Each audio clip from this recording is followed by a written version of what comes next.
నవ్య news కి స్వాగతం. ఈ రోజు వార్తల్లోని ముఖ్యాంశాలు.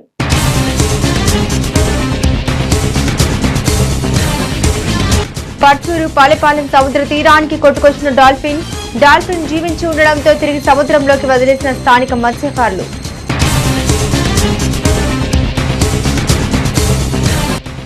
నిరుద్యోగ సమస్య పరిష్కారానికి ప్రభుత్వం చర్యలు. బాపట్ల సైన్స్ అండ్ ఆర్ట్స్ కళాశాల ప్రాంగణంలో ఏర్పాటు చేసిన డిఎస్సి ఉచిత శిక్షణ కార్యక్రమాన్ని ప్రారంభించిన జిల్లా కలెక్టర్ వెంకటమురళి. ముందస్తు సమాచారాన్ని వేగవంతంగా సేకరించాలి. బాపట్ల జిల్లా పోలీస్ ప్రధాన కార్యాలయంలో జిల్లా నిఘా విభాగ పోలీసులతో నిర్వహించిన సమీక్షా సమావేశంలో జిల్లా ఎస్పీ తుషార్ డూడి. పర్చూరు నియోజకవర్గంలోని పెద్దగంజ మండలం పల్లెపాలెంలోని సముద్ర తీరానికి ఓ డాల్ఫిన్ కొట్టుకొచ్చింది. సుమారు టన్ను బరువు 7 అడుగుల పొడవు కలిగిన డాల్ఫిన్ ని చూసిన స్థానిక మత్స్యకారులు కూస్తంత ఆశ్చర్యానికి గురయ్యారు. సముద్రపు వేట సాగించేందుకు వెళ్లే మత్స్యకారులకు సముద్రపు అత్యంత లోతుల్లోకి వెళ్లిన క్రమంలో డాల్ఫిన్లు వాడుతూ సముద్ర ఉపరితలంపై దూకడం సహజంగా మత్స్యకారులు చూస్తూ ఉంటారు. కానీ మన సముద్ర తీరంలో డాల్ఫిన్ పెద్దగా కనిపించవు. గుజరాత్ లో కచ్ నుంచి భావనగర్ కు ఉన్న తీరంలో మాత్రం డాల్ఫిన్ల తాకిడి కాస్తంత ఎక్కువ ఉంటుందని మత్స్యకారులు అంటున్నారు. అయితే ప్రస్తుతం ఓ డాల్ఫిన్ మాత్రం బాపట్ల జిల్లా పర్చూరు నియోజకవర్గంలో పెదగంజ మండలం పల్లెపాలెంలోని సముద్ర తీరానికి కొట్టుకొచ్చింది. సుమారు టన్ను బరువు 7 అడుగుల పొడవు కలిగిన డాల్ఫిన్ ను చూసిన స్థానిక మత్స్యకారులు కాస్తంత ఆశ్చర్యానికి గురయ్యారు. అయితే ఇక డాల్ఫిన్ ను జీవించే ఉండడంతో వెంటనే మత్స్యకారులు ఆ డాల్ఫిన్ ను సముద్రంలోకి వదిలేశారు. అయితే ఆ డాల్ఫిన్ కు ఒక రెక్క పూర్తిగా దెబ్బతిన్నట్లు, వలలు తగలటమో లేక షిప్పులు తగలటం వల్ల గాయమై ఉంటుందని, అందువల్లే గాయంతో ఒడ్డుకు చేరినట్టు మత్స్యకారులు చెప్తున్నారు. లేకుంటే అతి లోతట్టు ప్రాంతాల్లో మాత్రమే కనిపించే డాల్ఫిన్ బయట కనిపించే అవకాశం లేదని, మరీ ముఖ్యంగా మన సముద్ర తీరంలో అసలు కనిపించే అవకాశమే లేదని అభిప్రాయం వ్యక్తం చేస్తున్నారు.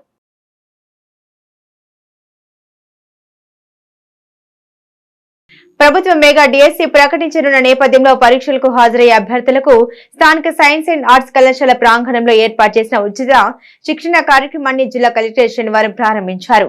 ఈ సందర్భంగా కలెక్టర్ వెంకటమురళి మాట్లాడుతూ నిరుద్యోగ సమస్యల పరిష్కారానికి ప్రభుత్వం చర్యలు తీసుకుంటుందని తెలిపారు. డిఎస్సి ఉద్యోగాలకు ప్రభుత్వమే ఉచితంగా శిక్షణ ఇవ్వడం శుభ పరిణామమని బాపట్ల జిల్లా కలెక్టర్ జె వెంకటమురళి తెలిపారు. ప్రభుత్వం మెగా డిఎస్సి ప్రకటించనున్న నేపథ్యంలో పరీక్షలకు హాజరయ్యే అభ్యర్థులకు స్థానిక సైన్స్ అండ్ ఆర్ట్స్ కళాశాల ప్రాంగణంలో ఏర్పాటు చేసిన ఉచిత శిక్షణ కార్యక్రమాన్ని జిల్లా కలెక్టర్ శనివారం ప్రారంభించారు. ఈ సందర్భంగా కలెక్టర్ వెంకటమురళి మాట్లాడుతూ నిరుద్యోగ సమస్య పరిష్కారానికి ప్రభుత్వం చర్యలు తీసుకుంటుందన్నారు.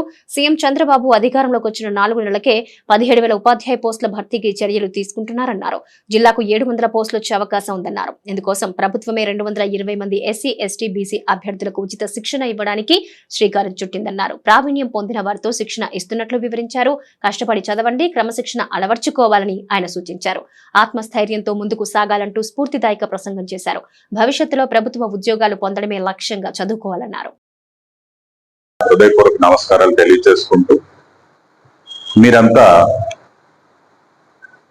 ఉద్యోగార్థులై ఇక్కడికి కోచింగ్ కోసం ఇచ్చేసిన మీ అందరికీ కూడా శుభాకాంక్షలు తెలియజేస్తూ, మనకు ప్రభుత్వం ముఖ్యమంత్రి శ్రీ నారా చంద్రబాబు నాయుడు గారు ప్రభుత్వం స్థాపించిన కొద్ది కాలంలోనే, అంటే కేవలం 4 నెలల్లోనే మీ అందరికీ కూడా ఫ్రీ కోచింగ్ ని ఏర్పాటు చేసేటువంటి విషయానికి కావలసినటువంటి బడ్జెటరీ సపోర్టు, విధి విధానాలు అన్నింటినీ రూపొందించి చేయడం జరిగింది. వెంకటేశ్వరరావు గారు చెప్పినట్టుగా ఈరోజు స్టేట్ ప్రోగ్రామ్ గుంటూరు డిస్ట్రిక్ట్ లో బీసీ వెల్ఫేర్ మినిస్టర్ శ్రీమతి సవిత గారి ఆధ్వర్యంలో జరుగుతా ఉంది. మనము ఈ డిఎస్సి ద్వారా చూసుకున్నట్టయితే సుమారుగా దగ్గర 17,000 పోస్టులకి మెగా డిఎస్సి ఇవ్వబోతా ఉన్నారు. మరి ఈ మెగా డిఎస్సిలో ఆన్ అండ్ యావరేజ్ గా మనం 26 జిల్లాలు ఉన్నాయి. ప్రతి జిల్లాకి ఎన్ని పోస్టులు వస్తాయి అనేది మనం లెక్కేస్తే, అంటే ఖచ్చితంగా జిల్లాకే మనకి జిల్లాలో ఉన్న వేకెన్సీస్ ని బట్టి లెక్కేసుకున్నప్పుడు సుమారుగా 700 పోస్టుల వరకు కూడా మన జిల్లాలో భర్తీ అయ్యేదానికి అవకాశం ఉంది. మరి ఈ రోజు మనం చూసుకున్నట్టయితే, నేను రాజా డిబోరా గారు చెప్పినట్టు 45 మంది ఆస్పిరెంట్స్ ఈ రోజు హాజరయ్యారు. మిమ్మల్ని అందరినీ నేను రిక్వెస్ట్ చేసేది ఏంటంటే, మీరందరూ కూడా ఏదైతే ఉద్యోగాల కోసం నిరుద్యోగులుగా ఉండి చదువుకుంటూ వేరే వేరే కాంపిటీషన్ ఎగ్జామ్స్ లో ఉన్నారో అలాంటి పిల్లలందరికీ, మీ సహచరులకి కూడా మీరు చెప్పి, ఇక్కడ ఫ్రీ కోచింగ్ ఇన్స్టిట్యూట్ అనేది ప్రభుత్వ ఆధ్వర్యంలో పెట్టారు. ఒక మంచి ఫెమిలియర్ ఫ్యాకల్టీతో క్లాసులు చెప్పిస్తారు. సో ఇదంతా కూడా ఒక డిసిప్లైన్ మేనర్ లో జరుగుతుంది అని చెప్పి వాళ్ళని కూడా మోటివేట్ చేసి మీరు తీసుకొని రావాలని, అదే విధంగా జిల్లా అధికారులు రాజేష్ బాబు, రాజా డిబోరా, అట్లానే ట్రైబల్ వెల్ఫేర్ సంబంధించినటువంటి ఆఫీసర్స్, ఈ 3 కేటగిరీల్లో బీసీలు, ఎస్సీలు, ఎస్టీలు, ఈబీసీలు, ఈ కేటగిరీ అన్నింటిలో కూడా చూసుకున్నట్టయితే మనకు జిల్లాలో 220 మందికి కోచింగ్ ఇవ్వడానికి మనకు బడ్జెటరీ సపోర్ట్ కానీ మౌలిక సదుపాయాలు కానీ మనం 220 పీపుల్ కి మనం చేసుకుంటున్నాము. మరి ఈరోజు చూస్తే మనం కేవలం 45 మందితోనే ప్రారంభిస్తున్నాం. ఇది ఒక మంచి బిగినింగ్ అయినప్పటికీ కూడా ఇంకా మనకి ఏదైతే గ్యాప్ ఉందో ఆ గ్యాప్ ని ఫిల్అప్ చేసే విధంగా జిల్లా అధికారులు, ఇక్కడికి వచ్చేసినటువంటి మీరు కూడా సపోర్ట్ చేసి ఇంకా పిల్లల్ని మోటివేట్ చేసి తీసుకొని వచ్చి వాళ్ళందరూ కూడా ఉద్యోగార్థులు ఉద్యోగాన్ని సంపాదించి రాబోయే 40 సంవత్సరాలు వాళ్ళ ఫ్యామిలీకి అండదండగా ఒక పిల్లర్ లాగా నిలబడాలని చెప్పి కూడా నేను కోరుకుంటా ఉన్నాను. ఆల్ ప్రాక్టీస్ కానీ ఏమీ ఉండవు. రాను రాను ప్రజాస్వామ్య వ్యవస్థలో పోటీ పరీక్షలు అనేవి ఎంతగా ఎన్రిచ్ అయినాయి అని అంటే పూర్తి స్థాయిలో మెరిట్ కి ప్రాధాన్యం ఇస్తూ పకడ్బందీగా నిర్వహించడం అనేది జరుగుతుంది. ఏమీ చేయకుండా నిర్లక్ష్యంగా పని చేయకుండా నిర్లక్ష్యంగా ఉన్నోళ్ళు ఏమైనా ప్రాబ్లమ్స్ ఎదుర్కొంటారు కానీ పూర్తి స్థాయిలో కష్టపడే వాళ్ళకి ఏ ప్రాబ్లం రాదు, ఏ సమస్య రాదు. మీరు అనుకున్న లక్ష్యాన్ని తప్పకుండా మీరు చేరుకోగలుగుతారు. బాపట్ల జిల్లా పోలీస్ ప్రధాన కార్యాలయంలో జిల్లా నిఘా విభాగ పోలీసులతో జిల్లా ఎస్పీ తుషార్ డూడి సమీక్ష నిర్వహించారు. నిఘా విభాగంలో విధులు నిర్వర్తించే పోలీస్ సిబ్బంది ముందస్తుగా నిగూఢ రహస్య సమాచారం వేగంగా సేకరించవలసిన విధానం, వ్యవహరించవలసిన తీరు తదితర విషయాల గురించి ఎస్పీ సమీక్షించారు. జిల్లా పోలీస్ శాఖలో నిఘా విభాగం నిధులు కీలకమని జిల్లా ఎస్పీ తుషార్ డూడి అన్నారు. బాపట్ల జిల్లా పోలీస్ ప్రధాన కార్యాలయంలో జిల్లా నిఘా విభాగ పోలీసులతో జిల్లా ఎస్పీ తుషార్ డూడి సమీక్ష నిర్వహించారు. నిఘా విభాగంలో విధులు నిర్వహించే పోలీస్ సిబ్బంది ముందస్తుగా నిగూఢ రహస్య సమాచారం వేగంగా సేకరించవలసిన విధానం, వ్యవహరించవలసిన తీరు తదితర విషయాల గురించి ఎస్పీ సమీక్షించారు. ఈ సందర్భంగా ఎస్పీ తుషార్ డూడి మాట్లాడుతూ పోలీస్ శాఖ సమర్థవంతంగా విధులు నిర్వహించేందుకు అసాంఘిక కార్యకలాపాలు కట్టడి చేయడానికి ముందస్తు సమాచారం వేగవంతంగా సేకరించడం కీలకమన్నారు. ముందస్తు సమాచారం సేకరించడం వల్ల నేరాలు మొదటి దశలోనే అరికట్టి తద్వారా శాంతి భద్రతలు పరిరక్షించొచ్చన్నారు. నిత్యం ప్రజలతో మమేకమై గతంలో నేరాలకు పాల్పడిన వ్యక్తులు, చెడు నడత కలిగిన వ్యక్తుల కదలికలపై నిరంతర నిఘా ఉంచాలన్నారు. ఏదైనా నేరానికి పాల్పడే అవకాశం ఉందని గ్రహిస్తే వెంటనే తమ దృష్టికి తీసుకురావాలన్నారు. గంజాయి వంటి మాదక ద్రవ్యాల అమ్మకం, వినియోగం వంటి వాటి మీద ప్రత్యేకంగా నిఘా ఉంచాలన్నారు. జిల్లాలో ఎక్కడైనా పేకాట, కోడి పందాల వంటి ఇతర అసాంఘిక కార్యకలాపాలు గమనించినా ముందస్తు సమాచారం ఉన్నతాధికారులకు అందించాలన్నారు. ప్రతి ఒక్కరూ నిబద్ధతతో, అంకిత భావంతో విధులు నిర్వహించాలన్నారు. ఖచ్చితత్వంతో కూడిన సమాచారం వేగవంతంగా సేకరించి అందించాలన్నారు. ఎవరైనా విధుల్లో నిర్లక్ష్య వైఖరి ప్రదర్శించినా, నిగూఢ రహస్య సమాచారం సేకరించడంలో అలసత్వం వహించినా శాఖాపరమైన చర్యలు తీసుకుంటామని ఎస్పీ హెచ్చరించారు. సమావేశంలో ఎస్బీసీఐ నారాయణ, జిల్లా ఎస్బీ అధికారులు, సిబ్బంది పాల్గొన్నారు. చరిత్రలో నేటి ముఖ్యమైన ఘటనని ఓసారి చూద్దాం.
జాతీయ గ్రంథాలయ వారోత్సవాల్లో భాగంగా చీరాల శాఖ గ్రంథాలయంలో ఆదివారం జరిగిన కవి సమ్మేళనం అలరించింది. కవులు తమ కవిత్వాలతో ఆహుతుల్ని ఆకట్టుకునేందుకు కృషి చేశారు.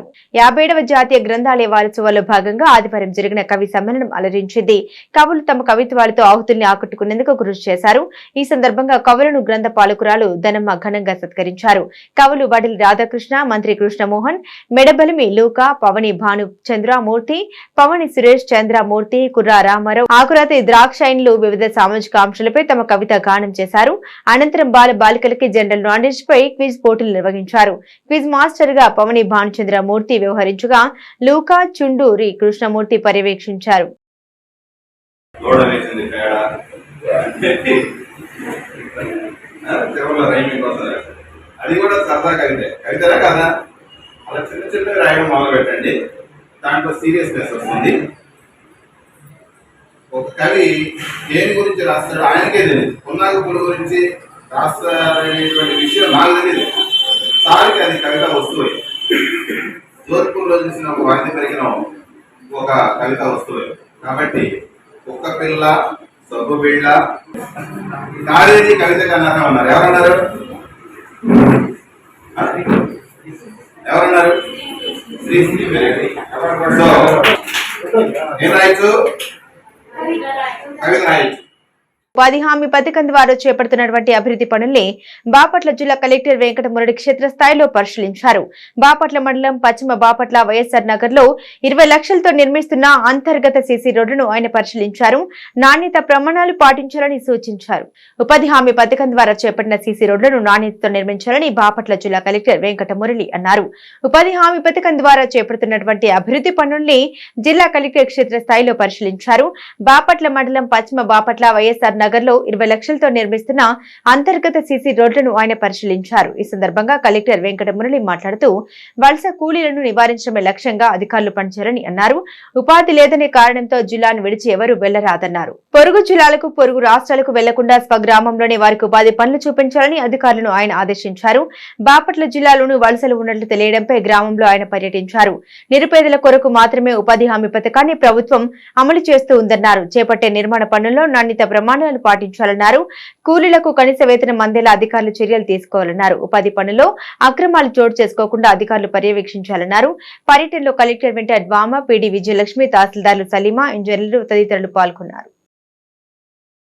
చీరాల పట్టణంలోని పాపరాజు తోట శ్రీ రాధాకృష్ణ మందిరంలో రోహిణి నక్షత్రం సందర్భంగా అమర్ మహిళా భక్త సమాజంచే 18 అధ్యాయాల భగవద్గీత పారాయణ కార్యక్రమం అత్యంత భక్తి శ్రద్ధలతో నిర్వహించారు. శ్రీకృష్ణ భగవాన్ని జన్మ నక్షత్రం అయినటువంటి రోహిణి నక్షత్రం సందర్భంగా చీరాల పట్టణంలోని పాపరాజు తోట శ్రీ రాధాకృష్ణ మందిరంలో ప్రత్యేక పూజ కార్యక్రమాలు ఘనంగా జరిగాయి.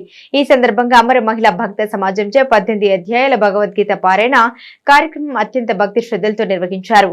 ఈ కార్యక్రమానికి ముందుగా దేవతామూర్తులకు విశేష పూజలు, అభిషేకాలు నిర్వహించారు. కార్యక్రమాన్ని ఆలయ కమిటీ ప్రతినిధులు పర్యవేక్షించారు. పాపరాజు తోటలో వేంచేసి ఉన్న రాధాకృష్ణ మందిరం నందు సకల దేవతా స్వరూపిణి గోశాల యందు ఇక్కడ ప్రతిరోజు 30 మందికి అన్నదానం జరుగుతుంది. ఈ రోజు రోహిణి నక్షత్రం సందర్భంగా అమరావతి భక్త సమాజం వారిని సమరత సేవా ఫౌండేషన్ అంటే తిరుపతి దేవస్థానంలో మేము నెంబర్లము వారి తరపున ఇక్కడ బ్రహ్మం గారు, ఈ రాధాకృష్ణ కమిటీ వారు మమ్మల్ని అందరినీ ఆహ్వానించి ఉన్నారు. ఇక్కడ 18 అధ్యాయాల పారాయణము ఇప్పుడు సంపూర్ణమైనది. తర్వాత అన్నపూర్ణశాల యందు కార్తీక మాస సందర్భంగా 40 మంది జంటల చేత రమా సహిత సత్యనారాయణ స్వామి వ్రతాలు జరుగుతున్నాయి.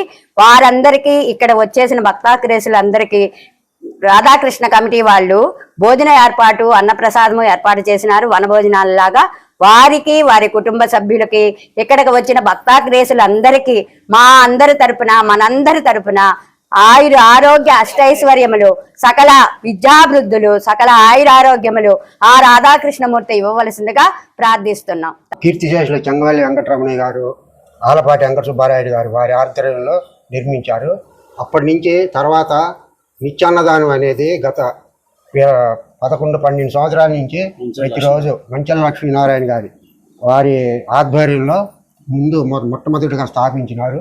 తర్వాత బ్రహ్మంగారు ప్రెసిడెంట్ గారు అయినాక దినదిన ప్రవర్ధమానం చెందుతూ అన్ని రకాల కార్యక్రమాలు నిర్వర్తిస్తూ దసరా రోజు పారువేట, కార్తీక మాసంలో సత్యనారాయణ స్వామి వ్రతాలు, ఆషాఢ మాసం మామూలుగా ఇతరత్ర కార్యక్రమాలు నిర్వర్తిస్తూ మన చీరాల్లోని అన్నదానానికి శ్రీ రాధాకృష్ణ మందిరం ఎంతో ప్రశస్తంగా ఉందని చెప్పి బయట ఎంతోమంది జనాలు అనుకుంటున్నారు. మాకు జనాల దగ్గరికి వెళ్ళి అడగాల్సిన పనే లేదు. వాళ్లే మాది పుట్టినరోజు, మాది పెళ్లి రోజు, మా పెద్దల జ్ఞాపకార్థం అని అనేక సందర్భాలలో వారందరూ బారే వచ్చి మా అన్నదాన కార్యక్రమానికి ఎంతో సహకరిస్తున్నారు. ఈరోజు సత్యనారాయణ స్వామి వ్రతంలో 30 నుంచి 35 మంది జంటలు పాల్గొన్నారు. చాలా వైభవంగా జరుగుతున్నది. ప్రస్తుతం శ్రీ రాధాకృష్ణ మందిరంలో రోహిణి నక్షత్రం సందర్భంగా శ్రీకృష్ణ నక్షత్రం జన్మ నక్షత్రం సందర్భంగా 25, 20 మంది 25 మంది మహిళా మనులచే 18 అధ్యాయముల భగవద్గీత పారాయణం కూడా ఎంతో వైభవంగా జరిగినది. చీరాల పట్టణంలోని సెయింట్ ఆన్స్ ఇంగ్లీష్ మీడియం స్కూల్లో చిన్నారులకు పర్యావరణ పరిరక్షణపై అవగాహన కల్పించేలా విద్యార్థులకు వివిధ రకాల ఫ్యాన్సీ గ్రీనరీ దుస్తులు పోటీలు నిర్వహించారు. ఈ పోటీలో 1 నుండి 6వ తరగతి విద్యార్థులు హాజరై వారు రకరకాల దుస్తులు ధరించి ఎంతగానో అలరించారు. పర్యావరణ పరిరక్షణపై విద్యార్థి దశ నుంచి అవగాహన అవసరమని Saint Ann's English medium school principal sister Jeena Xavier అన్నారు. శనివారం పట్టణంలోని స్థానిక సెయింట్ ఆన్స్ ఇంగ్లీష్ మీడియం స్కూల్లో చిన్నారులకు పర్యావరణ పరిరక్షణపై అవగాహన కల్పించేలా వివిధ రకాల ఫ్యాన్సీ గ్రీనరీ దుస్తుల పోటీలు నిర్వహించడం జరిగింది.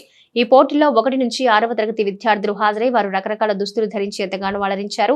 ఈ సందర్భంగా స్కూల్ కరెస్పాండెంట్ సిస్టర్ ఎల్లా ట్రస్సా మాట్లాడుతూ తమ స్కూల్లో విద్యార్థులకు విద్యతో పాటు వివిధ రకాల ఆటలు, ఎన్సీసీ శిక్షణతో పాటు సామాజిక సేవ, పర్యావరణ పరిరక్షణపై కూడా విద్యార్థులకు అవగాహన కల్పిస్తూ వారి అభివృద్ధికి కృషి చేస్తుందన్నారు. కావున పర్యావరణ పరిరక్షణకు ప్రజలందరూ బాధ్యత వహించి ఇంటి పరిసర ప్రాంతాల్లో మొక్కలు నాటుతూ పర్యావరణాన్ని కాపాడాలని ఆమె కోరారు. అనంతరం డ్రెస్ కాంపిటీషన్ పోటీలు జరిగాయి. విద్యార్థులు అందరినీ వారి తల్లిదండ్రులు ఎన్వైరన్మెంట్ ఫ్యాన్సీ డ్రెస్ కాంపిటీషన్ కు సహకరించినందుకు ధన్యవాదాలు తెలిపారు. ఈ కార్యక్రమంలో స్కూల్ అధ్యాపక సిబ్బంది పాల్గొన్నారు. ఈరోజు సెయింట్ ఆన్స్ స్కూల్ చీరాల నందు 1 నుంచి 5వ తరగతి పిల్లలకు ఎన్విరాన్మెంటల్ డేకి సంబంధించి ఫ్యాన్సీ డ్రెస్ కాంపిటీషన్ జరపడం జరిగింది. అందులో భాగంగా పిల్లలందరూ కూడా ఈ విధంగా తయారై వచ్చి పర్యావరణాన్ని రక్షించాలని చెప్తూ ప్రదర్శించడం జరిగింది. అందరికీ కూడా కృతజ్ఞతలు తెలియజేశారు. పర్యావరణాన్ని రక్షించడం కోసం ప్రజలందరూ కూడా తలా ఒక మొక్కను నాటి పర్యావరణాన్ని రక్షించాలని కోరుకుంటూ మేము ఈ విధమైనటువంటి కార్యక్రమాన్ని సెయింట్ ఆన్స్ స్కూల్ నందు జరపడం జరిగింది. నేటి తిరుమల తిరుపతి సమాచారాన్ని ఓసారి పరిశీలిద్దాం. తిరుమలలో శ్రీనివాసుడి దర్శనం కోసం భక్తులు బారులు తీరారు. వివిధ ప్రాంతాల నుండి వచ్చిన భక్తులు స్వామివారిని దర్శించుకునేందుకు 17 కంపార్ట్మెంట్లలో వేచి ఉన్నారు. టోకెన్లు లేని భక్తులకు 10 గంటల్లో సర్వదర్శనం అవుతుందని టీటీడీ అధికారులు వివరించారు. నిన్న స్వామివారిని 73,179 మంది భక్తులు దర్శించుకోగా 25,602 మంది తలనీలాలు సమర్పించుకున్నారు. భక్తులు సమర్పించుకున్న కానుకల ద్వారా హుండీ ఆదాయం 4.03 కోట్లు వచ్చిందని వెల్లడించారు. చీరాల పట్టణంలోని రాధాకృష్ణ మందిరం అన్నపూర్ణశాలలో కార్తీక మాసాన్ని పురస్కరించుకుని సామూహిక సత్యనారాయణ వ్రత కల్పన కార్యక్రమం భక్తులు అత్యంత భక్తి శ్రద్ధలతో నిర్వహించారు. ఈ కార్యక్రమానికి పెద్ద సంఖ్యలో పుణ్య దంపతులు పాల్గొన్నారు. చీరాల పట్టణంలోని రాధాకృష్ణ మందిరం అన్నపూర్ణశాలలో కార్తీక మాసాన్ని పురస్కరించుకుని సామూహిక సత్యనారాయణ వ్రత కల్పన కార్యక్రమం భక్తులు అత్యంత భక్తి శ్రద్ధలతో నిర్వహించారు. ఈ కార్యక్రమానికి ముందుగా దేవతా మూర్తులకు భక్తులు విశేష పూజలు, అభిషేకాలు నిర్వహించారు. సత్యనారాయణ స్వామి వ్రతాన్ని ఆచరించేందుకు గాను పెద్ద సంఖ్యలో పుణ్య దంపతులు హాజరయ్యారు. అర్చక స్వామి సత్యనారాయణ స్వామి వ్రత విశేషాన్ని క్షుణ్ణంగా వివరించారు. ఈ కార్యక్రమంలో ఆలయ కమిటీ ప్రతినిధులు పర్యవేక్షించారు. ఇక్కడ కృష్ణ మందిరంలో నాకు ఈరోజు రావటం అవకాశం కలిగింది. ఇట్లానే ఈరోజు కార్తీక మాసంలో సత్యనారాయణ పూజ ఎంతో వైభవంగా జరుగుతుంది. ఎంతో 30 to 40 మంది దంపతులు కూర్చొని సత్యనారాయణ వ్రతం చక్కగా జరుపుకుంటున్నారు. నాకెంతో ఆనందం కలిగింది. నేను ఇక్కడి వాడిని కాదు, కాకపోతే నేను వేరే ఊరు నుంచి వచ్చినా కానీ నాకు అమెరికా నుంచి వచ్చి ఇక్కడ చూస్తే నాకు ఎంతో ఆనందంగా అనిపించింది. ఎందుకంటే ఈ వైబ్రేషన్ జరుగుతూ ఉంది, ఇక్కడ పారాయణం జరుగుతుంది, అక్కడ పూజ జరుగుతూ ఉంది. ఇంత వైభవవేతంగా జరగటం వల్ల నాకు ఎంతో ఆనందంగా అనిపించింది. నా ఎక్స్పీరియన్స్ అది మీ అందరికీ షేర్ చేద్దామని ఈ నవ్య న్యూస్ వాళ్ళందరికీ నా హృదయపూర్వక కార్తీక మాస శుభాకాంక్షలు. చీరాల పాపరావు తోటలో వెంచేసి ఉన్న శ్రీ రాధాకృష్ణ మందిరం నందు ప్రతి నెల రోహిణి నక్షత్రం సందర్భంగా భగవద్గీత పారాయణం 18 శ్లోకాలు జరుగుతున్నాయి. ఇదే విధంగా ప్రతి నెల ఈ రాధాకృష్ణ మందిరం జరుగుతుంది. తదనంతరం స్వామివారి ప్రసాద వితరణ జరుగుతుంది. ముఖ్యంగా ఏంటంటే ఇక స్వామివారికి మేము స్వర్ణ కిరీటం ఏర్పాటు చేయడానికి దైవజ్ఞ జరిగింది. దానికి భక్త మహాశీలందరూ సహకరించి స్వామివారి కిరీటం ఏర్పాటు చేసే విధంగా సహకరించాలని కోరుతున్నాము.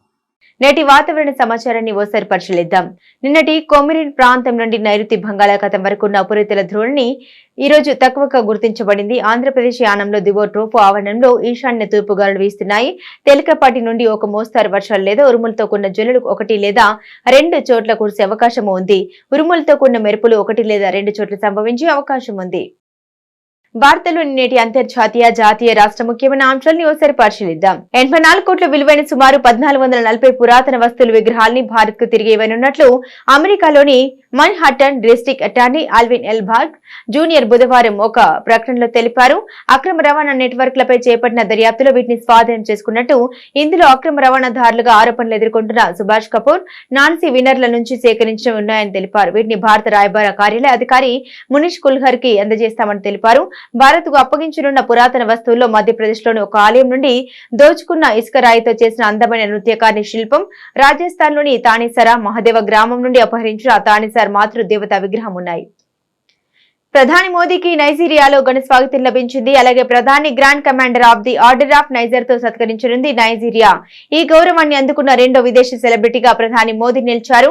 1969లో అవార్డు పొందిన ఏకైక విదేశీ సెలబ్రిటీ క్వీన్ ఎలిజబెత్. మరోవైపు ఒక దేశం ప్రధాని మోదీకి ప్రదానం చేస్తున్న 17వ అంతర్జాతీయ అవార్డు ఇది. 3 దేశాల పర్యటనలో భాగంగా ప్రధాని మోదీ ఆదివారం నైజీరియా చేరుకున్నారు. మరాఠీ భాషకు క్లాసికల్ లాంగ్వేజ్ హోదా ఇచ్చినందుకు ప్రధానికి కృతజ్ఞత తెలిపారు. నైజీరియాలో స్థిరపడ్డ మరాఠీలు ప్రధాని రాక సందర్భంగా మరాఠీ సాంప్రదాయ లావణి నృత్యం ప్రదర్శించారు. నైజీరియా పర్యటనలో భాగంగా ఆ దేశ అధ్యక్షుడు బోలా అహ్మద్ టినబ్తో మోదీ సమావేశమవుతారు. ఇరు దేశాల ద్వైపాక్షిక సంబంధాలపై చర్చిస్తారు. రేపు G20 సదస్సులో పాల్గొనేందుకు బ్రెజిల్ వెళ్లనున్నారు మోదీ. G20 దేశాధినేతలతో భేటీ కానున్నారు. ఎల్లుండి గయానాలో పర్యటించనున్నారు ప్రధాని. మెగా డిఎస్సీ రాసేందుకు ఏపీలోని నిరుద్యోగ యువత సిద్ధమవుతుంది. వీరిని మరింత ప్రోత్సహించేందుకు ప్రభుత్వం శుభవార్త తెలిపింది. రాష్ట్ర వ్యాప్తంగా ఉన్న అన్ని జిల్లా కేంద్రాల్లోని బీసీ స్టడీ సర్కిళ్ల ద్వారా అభ్యర్థులకు ఉచితంగా డిఎస్సీ కోచింగ్ ఇవ్వబోతుంది. అంతేకాదు వారికి నెలకు 1500 స్టైఫెండ్ కింద అందజేయనుంది. వీరు పరీక్ష రాసేందుకు అవసరమైన సబ్జెక్టు పుస్తకాల్ని కొనుగోలు చేసేందుకు అదనంగా మరో 1000 రూపాయలను అందించనుంది. పరీక్షకు సిద్ధమవుతున్న వారికి శనివారం నుండి శిక్షణ ప్రారంభమైంది. ఈ విషయాన్ని బీసీ సంక్షేమ శాఖ మంత్రి ఎస్ సవిత వెల్లడించారు. ప్రస్తుతం ఆఫ్లైన్ లో ఇస్తున్న శిక్షణ త్వరలోనే ఆన్లైన్ లో కూడా ఇచ్చేందుకు ఏర్పాటు జరుగుతున్నాయి. బీసీ స్టడీ సర్కిల్లో శిక్షణ తీసుకునేందుకు అవకాశం లభించిన విద్యార్థులను ఆన్లైన్ శిక్షణ కోసం ఎంపిక చేస్తారు. దేశీయ ఆటోమొబైల్ దిగ్గజ మారుతి సుజుకి దూసుకుపోతుంది. గత నెలలో దేశీయంగా అమ్ముడైన టాప్ 10 వాహనాల్లో 6 బ్రాండ్లు మారుతికి చెందినవే కావడం విశేషం. గత కొన్ని నెలలుగా అమ్మకాలు పడిపోయి తీవ్ర ఇబ్బందులు ఎదుర్కొంటున్న ఆటోమొబైల్ సంస్థలకు గత పండుగ సీజన్ కిక్కునిచ్చింది. నిర్వహణ ఖర్చులు పెరిగాయంటూ ముబ్బడిగా ధరలు పెంచుతుండటంతో కొనుగోలుదారులు పెద్దగా ఆసక్తి చూపడం లేదు. అయినప్పటికీ గత నెలలో అమ్ముడైన మొత్తం వాహనాల్లో మారుతికి చెందిన వాహనాలకు పెద్దపీట వేశారు. అలాగే హ్యుండాయ్, మహీంద్రా, టాటాలకు చెందిన బ్రాండ్లకు కూడా మద్దతు లభించింది. బార్డర్ గవస్కర్ ట్రోఫీ సన్నద్ధతలో భాగంగా ప్రాక్టీస్ మ్యాచ్ ఆడుతూ గాయపడిన శుభ్మాన్ గిల్ తొలి టెస్టుకు దూరమయ్యేలా ఉన్నారు. ఫీల్డింగ్ చేస్తుండగా బంతి తగిలి అతడి ఎడమ బొటనవేలు విరగడంతో అతడు కోలుకునేందుకు సమయం పట్టనుంది. దాంతో కెప్టెన్ రోహిత్ శర్మ గైర్హాజరులో అతన్ని ఓపెనర్ గా పంపాలనుకున్న మేనేజ్మెంట్ కు పెద్ద షాక్ తగిలింది. గత పర్యటనలో ఆసీస్ బౌలర్లను ధీటుగా ఎదుర్కొన్న గిల్ జట్టుకు దూరం అవ్వడం పెద్ద లోటే. ఈ నేపథ్యంలోనే అతడి స్థానంలో మరొకరిని ఆడించేందుకు కోచ్ గౌతమ్ గంభీర్ సిద్ధమవుతున్నారు.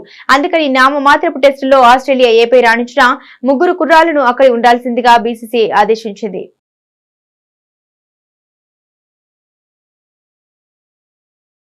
నవ్య న్యూస్ ముగించే ముందు ముఖ్యాంశాలు మరోసారి.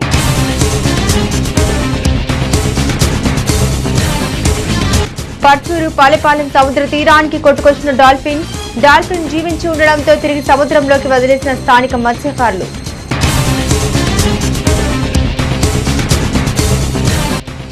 నిరుద్యోగ సమస్య పరిష్కారానికి ప్రభుత్వం చర్యలు.